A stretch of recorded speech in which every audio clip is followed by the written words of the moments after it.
Diyan ba yung nagukay ng balon? Paligsahan ng balon? Oo. Dito? Oo, dyan.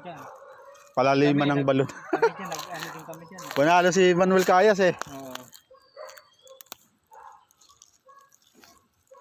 Iba. Siya parang bablog siya sa... Oo.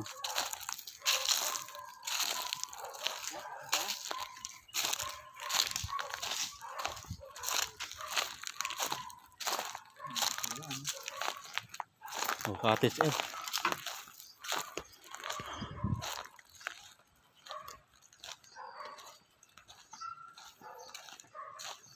Ito yung cottage E kung saan ako pinanganak. F. Ito sa Boys Town. Ah, dito. Oo. Luma na. Yes. Medyo Medyo maliit ngayon, malaki na.